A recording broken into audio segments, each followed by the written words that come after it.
You're very welcome to the Lightweight Boxing Show, and this week, well, we're going to be looking back at Katie Taylor, Vasily Lomachenko, and we're going to be previewing the big night of action at the Etihad Arena in Abu Dhabi. What are we doing here, Ant? The nearest thing. It's all Seb's fault, I think. I think he thought we were going to go out to Abu Dhabi, Seb the producer, but we're not. We're in East Manchester and it's absolutely freezing. So that warm October that we had, it's all gone, Ant. As we can see by you doing your Sylvester Stallone impression. Yes, I thought we was going to be in Abu Dhabi, a few days in Dubai. You, with the influences in Dubai, would have went down well. And we might have stayed out there for the F1. But no, instead we're at this place behind us.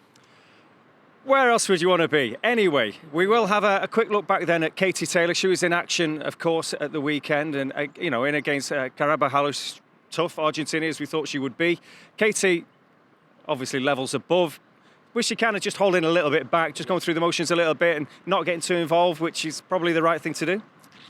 Yeah, I feel like, it was a little bit, for Katie, it wasn't a Katie Taylor storming performance against Serrano in that kind of fight. We've certainly seen bigger and better performances from Katie, but she got the job done. She's done it very comfortable, and I think there's been many great nights in Katie Taylor's career, and for me, there's one more amazing night. Might be the biggest night of them all. There's a lot of talk at Croke Park, so I think the main thing was she come through unbeaten opponent. She won clearly, and roll on. And how good would it be to be in Croke Park next year? Giddy about that one already, yeah? Just a little bit. Yeah, that would be something else. And the thing is with Katie anyway, we've seen it before in the past with the Pursoon fights and Serrano as well, who obviously is an excellent fighter, but she can get too involved, and there was no need whatsoever, was there, for this? No, I think she done like what she had to do. There wasn't any need to take any risks. She did maybe might look stoppage, I don't know about that, but the Argentinian, she was tough. Carbajal was tough. She would have been there, I think, all night, and yeah, like I say, onwards and upwards for that big night in Croke Park. Croker, that'll be something else next year to look forward to. Another person in action over the weekend, a fella you know well, you've shared rounds with, of course, Vasily Lomachenko, in against Jermaine Ortiz. And Ortiz, I know they were sparring partners, they've done lots of work together, had 5 weeks in camp together, so there was always that element that they knew each other very well, but Ortiz, well, his game plan was just about perfect. He was the bigger man in there, I mean, visibly much bigger. But Lomachenko, that was a tough fight back after 10 months out. A very big lightweight, and you're thinking if the Lomachenko-Haney fight is to happen, height-wise and stuff like that, there's similarities there. But no, he was a very good fighter and he done very well, and there's a few people now saying, as Lomachenko aged in the last 12 months, and then there's other people saying, is he showing us what he wants us to show us to kind of secure that Haney fight? Because now I've noticed a lot of people who was tipping Lomachenko to beat Devin Haney have now, second guessing now. They're now thinking maybe not. We saw him in the ring after it, but no, you've got to give Ortiz a lot of credit. He fought a very good fight, a very smart fight. He come with shot. There wasn't loads in it. It was the right winner was absolutely Lomachenko. Really. Yeah, the cards was a bit harsh on him. One was very harsh on him, but Lomachenko done enough by a couple of rounds for sure. But he was pushed hard. Now, he's not the biggest lightweight, we know. And as you mentioned there before, Devin Haney, when the pair stood side by side, Loma looked at him and said, you're a heavyweight, not a lightweight. He's always battling that size differential, isn't he, Lomachenko? Because it's not his weight, let's face it. That's not where he should be. It's not, and it's hard because he's been a lightweight for so long. I saw someone on social media the other day saying, well, he's been a lightweight for so long, so how can we not say that? But I think it's his way of sort of chasing the big fights, and but good he is. Yeah, I think that, and when you look at him and Haney, they look 2 or 3 weight divisions apart at least. But again, it can't be easy for Haney to make it. I'll be honest, I thought after the Kambosos fight, I really thought we'd see Haney move up. The weight cut looked a very harsh one, but no, he's saying all the right things, and let's just hope that we see Haney and Lomachenko. Well, Lomachenko, good to have him back. He's not had a very good 10 months for obvious reasons with Ukraine and everything else, but he's back in the mix again. Good to see you sit ringside as well. Yes, supporting his his good friend, and that's it. Two of the stars of world boxing there tonight in Madison Square Garden. Although it was in the theatre, they looked a great little atmosphere, and 2023. I think there's some huge fights to be made in the lightweight division, and they'll certainly include Lomachenko. We're going to leave the heavyweights to one side for today. I think I think there's been a lot of chitter chatter, so we'll come back to that another time. But of course, there's a big night of action, not at this Etihad Arena, in the one in Dubai, obviously, where you're not going to get blown all over the place. I don't think in Abu Dhabi, I should say, not Dubai. Yeah. It's not going to be like this, and we should have been there, but never mind, next time. But it is Dmitry Bivol. He's in against Ramirez as well, which is a really interesting fight. But of course, there's plenty of Brits on the card as well. So we've had a little catch up. Before they jetted out, we sent our team down to catch up with Campbell Hatton and also with the VIP gym as well, with Jamie Moore and Chantelle Cameron.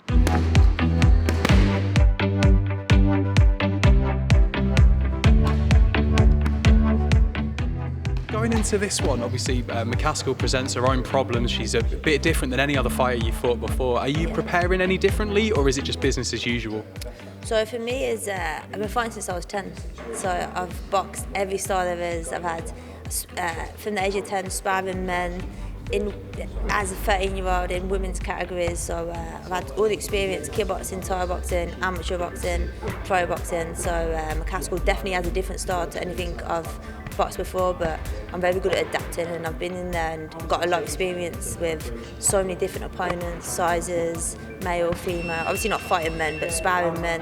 So for me, it's just got to do what I do, and McCaskill's good at what she does, but I'm good at what I do, and I've just got to make sure that I bring out the best version of me, and there you go. Do you view her, is this your toughest challenge so far, would you say? Is she the best fighter you've fought to date? Yeah, 1,000,000%. She's the toughest fighter. I think her credits alone. She's undisputed at 147. She beat Cecilia Brackhouse, who's a legend of the sport. She had a great fight with Katie Taylor. So yeah, definitely the toughest test of my career. But I've got to get through that if I want to become the best in the sport. Absolutely, and obviously the big thing with this fight, you touched upon it, she's undisputed at the weight above.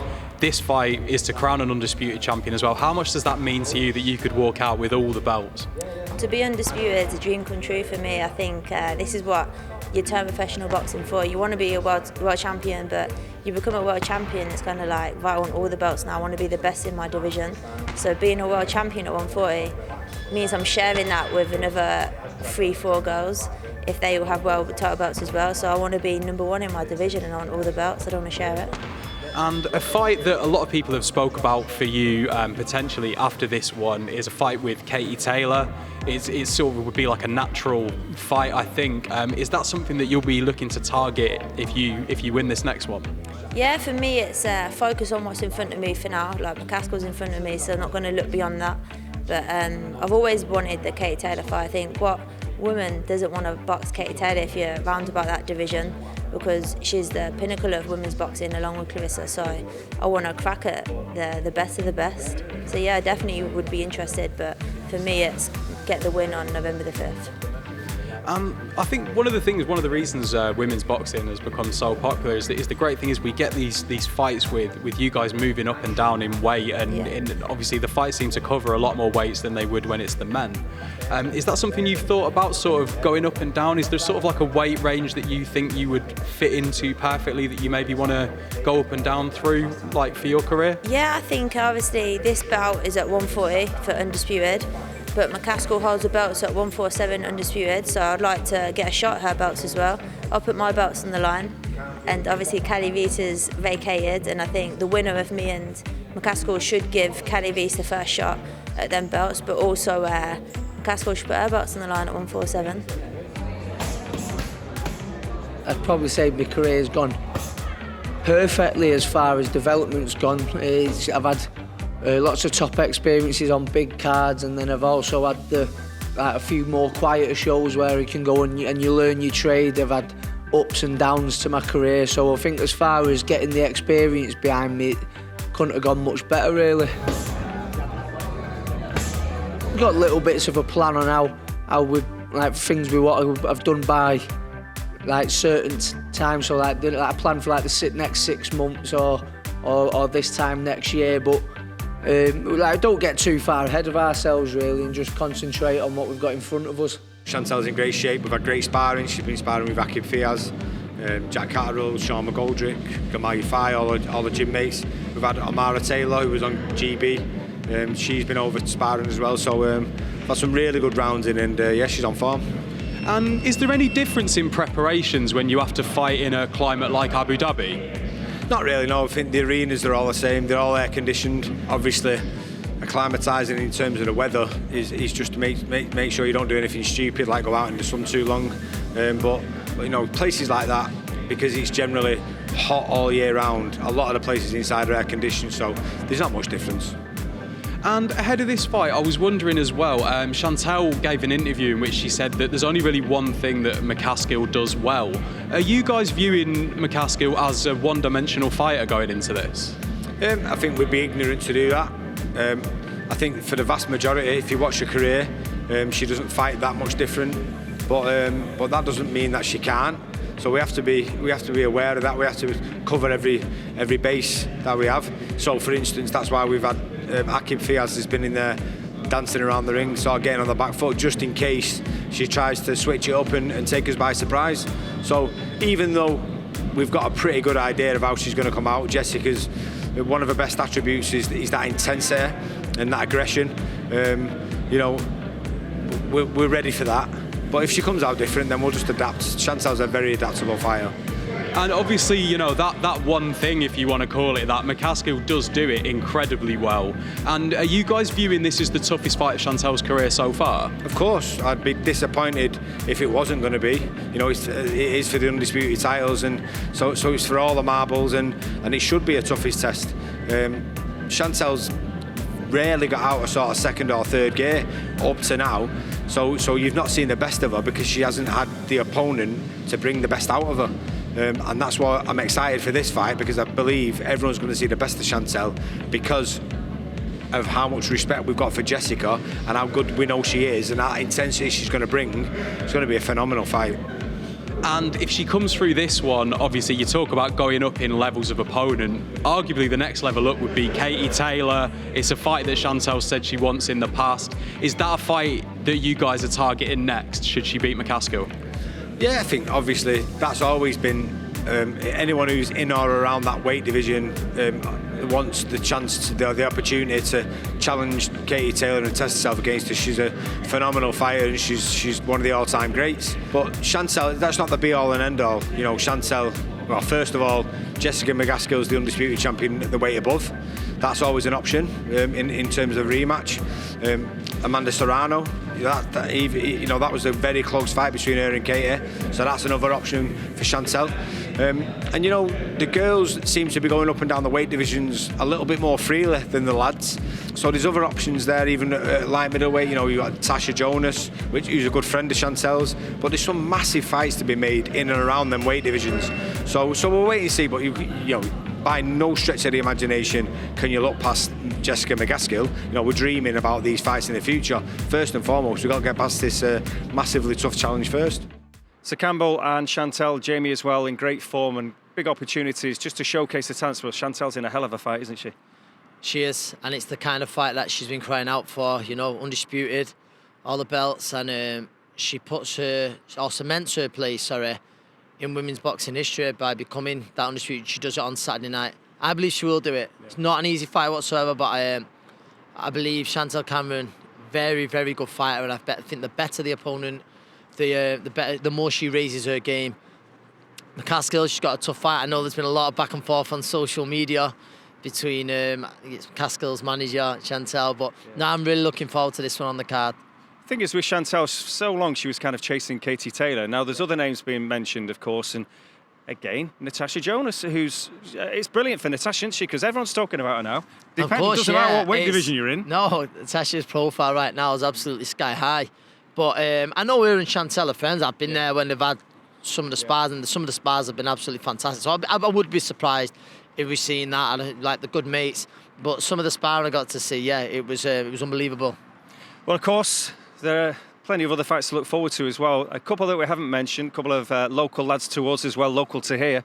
Akib Fiaz, who's from that direction, your place, Oldham up there. Akib Fiaz, he's on the bill in Abu Dhabi. He's a real good talent, and probably he's just, I'm trying to get my bearings, he's just there, Zelfa Barrett, just over there, Zelfa Barrett, and he's got a brilliant opportunity. But what a tough fight!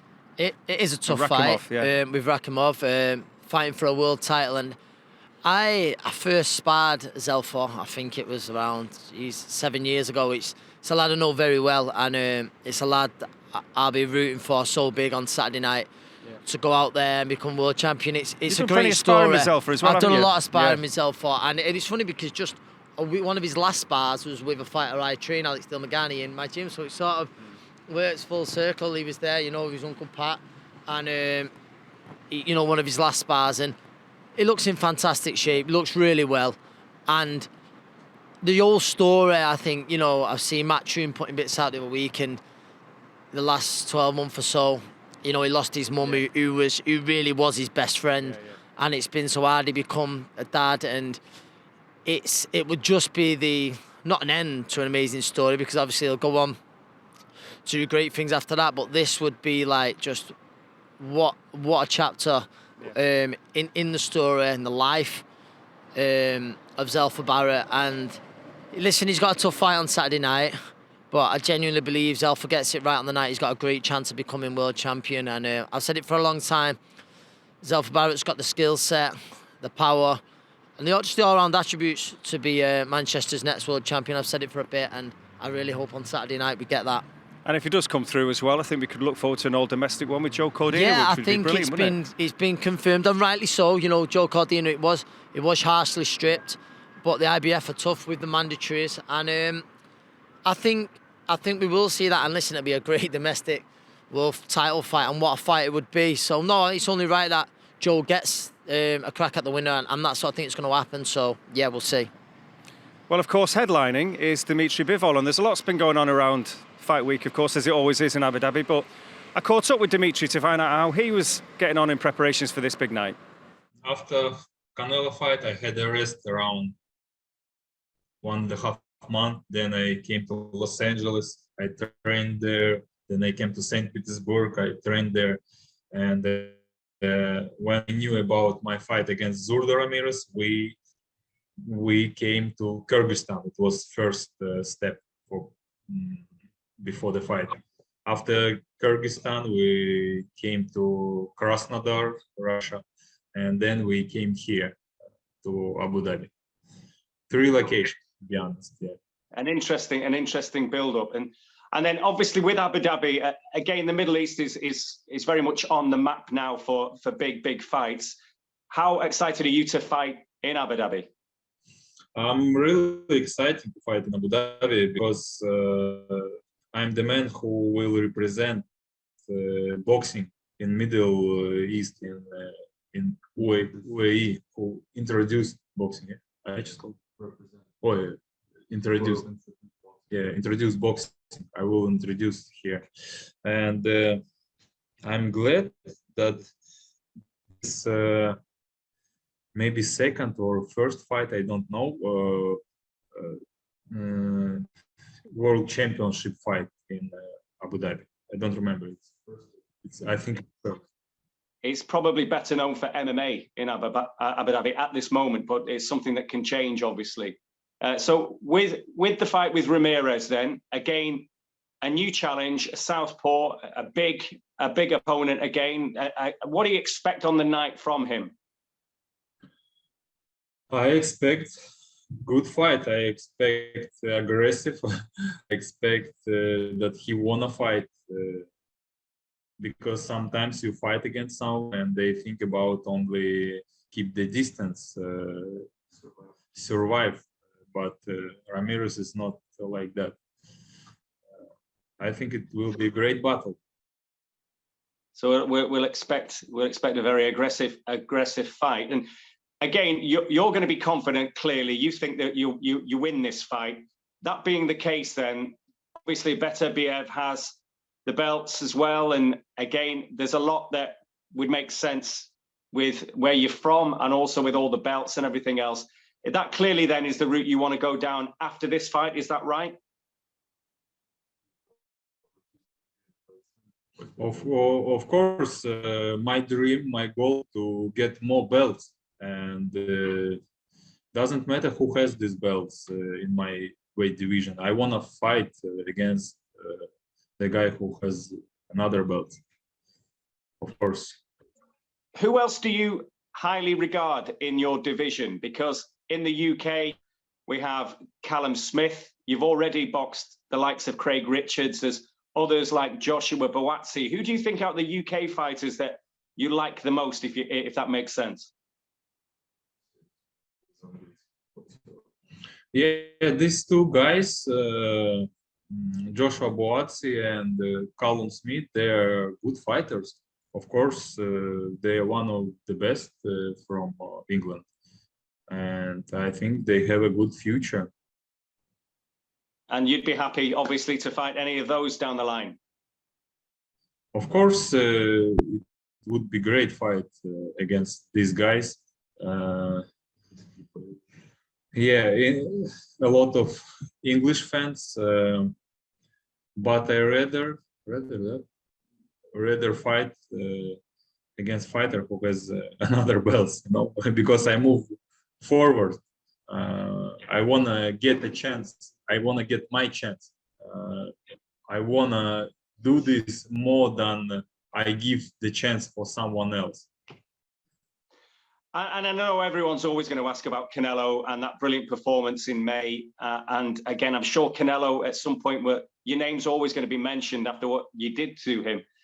Is that something that you think about fighting him again? Or are you just thinking, I stay at light heavy, he might move back to 168, and this is where I am, I'm not bothered about Canelo? Or would you like to do that again?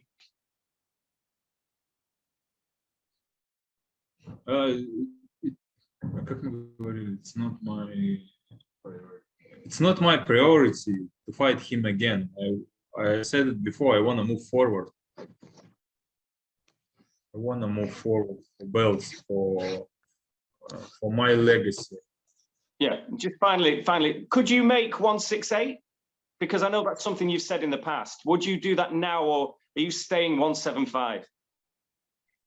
I would prefer to be 175, no, because I a little bit grew up, and but I told it before, we could talk about rematch. Of course, we could make it, but it's not my goal, which I wanna most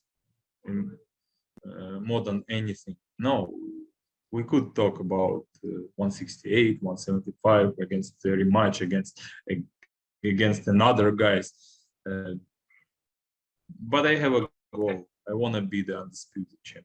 Yeah, and you're a lot more famous now, I'm sure you're finding. I mean, you had a brilliant amateur career, you've had a great professional career, but I suppose that last fight has put you in a very different area now. You're very famous now. Yeah, of course, much more people recognize me now, and they respect me. I like it, of course. It means I did a good job. It's not just I make something stupid on the internet and they recognize me, you know. I'm very excited about the opportunity. It's definitely a dream come true. And once you get to that level, obviously you start thinking about, okay, what's the next biggest thing? And, you know, for right now, being here in Abu Dhabi, it's such a pleasure. Everybody's been so nice and we've had such an amazing time. But when you talk about the fight itself, I have to say, Chantelle, I don't think you really understand what you're getting yourself into for Saturday. The last girl that I fought, she begged her coach to stop the fight. She argued with her coach after 3 rounds because she thought she was going to die. She wanted to go home to her kids. And it's just like, now I'm moving down in weight, and I hope you don't think I'm not going to bring that power. Like, it's coming on Saturday. So I just, you know, like the gentleman said on the end, this is the hurt business, and I'm very good at my job. I take it very seriously. We know what you're going to bring, right? I guess, are you happy to say that's what you're going to bring? You're going to bring all action, all aggressive. I did say it was going to be total mass destruction. A lot of my fighting that you guys see is based off of the opponent and the ways that they want to run or the ways that they want to hold. And so that's just kind of the show that you guys get. You know, Candy Wyatt, shout out to her. She's probably the only person that I fought that hasn't held. And you guys got to see 10 punch combinations and a lot of footwork and a lot of movement. So that's not something I get to display all the time, because a lot of times the girls feel my power and then they can't handle it and then they hold. So I have to be aggressive. I have to fight myself out of the clinch. I have to get my points in. I have to get my shots in. So, it just kind of depends on the opponent, on what kind of fight that I bring. But I'm going to come forward. I'm going to bring power, and I'm going to bring pressure. I expect some expert exit strategies and a lot of drifting off. And, everybody says, yeah, I'm going to bang, I'm going to throw, I'm going to sit with you and throw punches, and it never really happens. So, we'll see. We'll see what happens on Saturday. Yeah, firstly, thanks for making this undisputed fight. Obviously, I wanted it for a long time. And what a place Abu Dhabi is. It's unbelievable. My team, we're all having a great time. But Jessica, you think you're going to hurt me? Your face when I land the first shot, we'll see. So that when I land on your chin, we're going to see your face drop. I'm telling you now, so we'll see. And anyway, talk sheep. I've done all my hard work, so I'm enjoying this week, I'm enjoying this moment, and bring on Saturday and shut her up. Ultimately, I do get the feeling this fight's going to catch fire quite quickly. Are you prepared as well? And I know there might not be for the whole fight, but stand in a pocket and trade with Jessica McCaskill. 100%. She's talking about this, her last fight, last opponent. I was watching and it was boring. And to be fair to the girl, she stopped, but it was boring to watch anyway. So yeah, I'm going to stand there. I'm going to trade. I'm going to do all. I'm going to be in every single department. 16 fights, 16 wins, and the new undisputed champion of the world. And Jessica, finally from you. Full of confidence. Both of you sound very, very confident of victory on Saturday night. She says you're going to feel the power when it first lands. You've walked through a lot in your career, ready to walk through Chantelle Cameron at the weekend. Yeah, I'm not worried about Saturday, but I would like to give a shout out to Rick Ramos and my team back there. Well, right now I just see become two-time world champion. I don't see become a boxing star. It's my goal is become two-time world champion and eventually to continue to my legacy and be a legend. That's my goal. That's what I'm to give for all the people, for the fans, and all the kids to believe themselves that everything that you can do, you want to do, you can do it. And finally, I know that support will be there in huge numbers from Mexico at the weekend. I think maybe just a few words in Spanish to your Mexican fans that will be tuned into this stream right now and who will be cheering you on. Some in the arena on Saturday night as well, but particularly at home in Mexico. Yes, of course. Muchas gracias a toda la gente por el apoyo. No se pierdan la pelea, noviembre 5. Me voy a convertir en el próximo campeón del mundo. Dedicarle esta pelea a todos los mexicanos, a los latinos sobre todo. Y arriba México, cabrones. Life has changed for you. Maybe you don't feel it, you don't see it. I know you're still the same man, but all of a sudden you become a target. For many years you've been the hunter. You're now the hunted. Pound for pound star, world champion. And on Saturday night, the biggest night of your career so far, I would say, even beyond the Canelo Alvarez fight, things change for you and a big opportunity here in Abu Dhabi to defend your world championship belt. Hello, everybody. I want to say, first of all, thank you to Abu Dhabi government, Department of Tourism and Culture for this opportunity for me to introduce boxing in Abu Dhabi.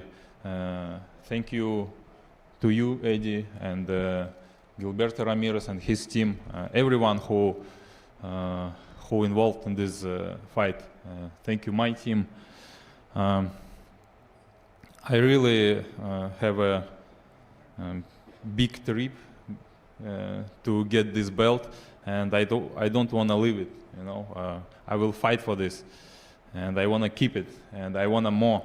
I feel I have something inside of me which I need to realize and be happy to the end of my career. And what about this camp? I had 3 locations everywhere. I had a great camp, and the last location, it was Abu Dhabi. I'm here since September 27th, and I feel like I had everything what I need for training. And when I thought about resting, I had everything for rest here too. And when I met some people in the gym, in the mall where I was working, and they were really happy. I thought it's only me, because people were very welcoming to me and my team, but no, the people welcoming to every tourist here, and it's good. I'm looking forward to Saturday night, and I believe it will be exciting fight, and Abu Dhabi will make more boxing fights, and maybe boxing will be the main sport in Abu Dhabi. It will be great. I hope it will be, because this is my favorite sport in the world. I want to be everywhere, and people knows this sport. It's great. And thank you, everyone. Well, Dmitry Bivol there is a real cool customer, nice fella, and fair play to him as well. You know, he's really come on with the English, and he tried to do absolutely everything, and all his fight week duties in English whenever asked as well. So he's really coming on, isn't he? No, he is, and I think he wants to become the star that he deservedly, but he deserves to be after the Canelo performance. And I remember by the way, when he was the in English Manchester. thing has really helped Canelo, hasn't it? Massively. Yeah. And I remember when we was in Manchester fight week, it was Katie Taylor, Natasha Jonas, Chisora Parker won, wasn't it? He seemed, real polite and stuff like that. But no, what a fighter! So correct, well balanced. Technically, I think he's superb. But in Zurdo Ramirez, it's a great fight. Someone else I've seen in the gym in LA, been lucky enough, and he's wanted this big fight for a long time, and he's finally got it. And obviously, an unbelievable undefeated record. Yeah. But yeah, no, there's no twice as many denying. Fights as Bivol as a pro. It's that's it. Whether he's not been in with the quality that Bivol has, probably not. Well, no, certainly not. But I believe that I believe we see a good fight on Saturday. But I can't look past Bivol points. So what happens? You'd expect Campbell and Akib, who we've mentioned already, to come through okay. Chantelle, do you favour Chantelle in this fight? Yeah, I do. I think she comes on strong in the second half and pulls away on points. So what's the bet this weekend? The bet this week, I think I'm very confident the double is Bivol points, Chantelle Cameron points. But then to add the spice to it, we've got Manchester's Zelfa Barrett to win and become world title. So them 2 on points, Zelfa Barrett to win. And that's what I'm going with. I hit the bar last week. Obviously with Jordan Gill, Kiko Martinez, gutted for Jordan Gill, lovely skills, but he got caught early, never really recovered. And listen, credit to Kiko Martinez.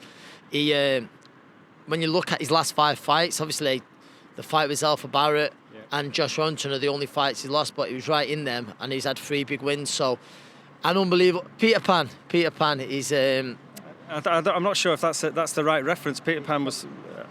This fella's like, he's pure Halloween. Yes, yeah. It was the right weekend for it, really, just prior to Halloween, because he's a nightmare. He is, and for the fact that he's still anyone doing in that the division. Now, when you're thinking of the Bernard Dunn days, and that's a generation ago. It did seem like so long ago, but yeah, he's been around a long time. Yes, fair play to Kiko. For Jordan Gill, terrible. What a great lad. Brilliant skills as well. And again, what does he do now? Just give himself a lot of time to have a think and regroup. Look at that, and he's a big lad at the weight. I have no idea how tight he is at the weight. That could be a possibility, because he's got lovely skills, Jordan Gill. But I think he just needs a little bit of time away. He's had 2 hard fights now. Don't forget the comeback win over Guerfi was unbelievable. So just to enjoy Christmas with his friends and family, and then look to set out a plan in the new year. Just got to give a special mention as well, as we are having a quick return to last weekend. Johnny Fisher and the ring walk, that was something else, wasn't it? I mean, when you think that this is a fella, an absolute novice, and we know about his fan base, but he had that whole arena, even after the music had stopped singing Country Roads. It was a belter, that. Unbelievable. And it's like, it was something that the hardcore sort of the old school. No, boxing, they're just interested in fights, but it's a business. And if you've got a gimmick like that, like the Bosch thing, but even the sweet and sour chicken balls of his opponent and that, it just explodes all over social media. And don't get me wrong, Johnny, I love the guy and his dad as well. But those sweet and sour chicken, I'm not having them one bit. They look like, I'm not going to turn my nose up at Bernard Matthews, but they look horrendous, do you know what I mean? And I couldn't think of anything worse than eating one of them after getting punched in the face, but he's got it going in the ring walk. What's your go-to about it? It's a big deal these days. Everyone's always going on about what they eat in the dressing room afterwards. And Derek always has the 5 guys and all that business. What did you used to do? You didn't eat in the dressing room, did you? No, I didn't. I used to obviously do the right thing and go out with my mates and my family and probably have a beer too many and get in the next morning and then start eating to help with the hangover. Well, there we have it. So that's about it. Of course, if you would like to subscribe to the YouTube channel, the Lightweight Boxing Show, all the notifications, do all that business as well. That would be much appreciated. Well, that's about it. No, we are at the Etihad. It's the big fight night in Abu Dhabi, but of course, we're not pretending that we're there because we're freezing and we're in the middle of busy Manchester. But what you don't get in Abu Dhabi is an Asda there, the beautiful skyline of Manchester there, and I think there's a Greggs in there as well. So you get your cheese and onion pasty as well. They don't know what they're missing. They don't know what you they're need missing. It on a day like this. Well, there we have it. Well, next week we're going to be in Manchester, but I think it's time to go and get a Greggs. I think, and going to be Manchester, big fight week, obviously coming up with the Sky card. Ricky Hatton's back in action, of course, with that exhibition. Some great fights, and obviously seeing Ricky Natasha, back with Marco Antonio Barrera. Tasha Jonas deserves top of the bill again, Ring Magazine belt on, and yes, hopefully she keeps flying. Our own Brad Ray as well. Tyler Denny, what a fight. Yeah, that's a really good fight at to this look stage forward for Brad. to. So there we are. We're going to stay where we are for next week. We're going to be right here in Manchester. But as ever, thank you very much indeed for watching the Lightweight Boxing Show.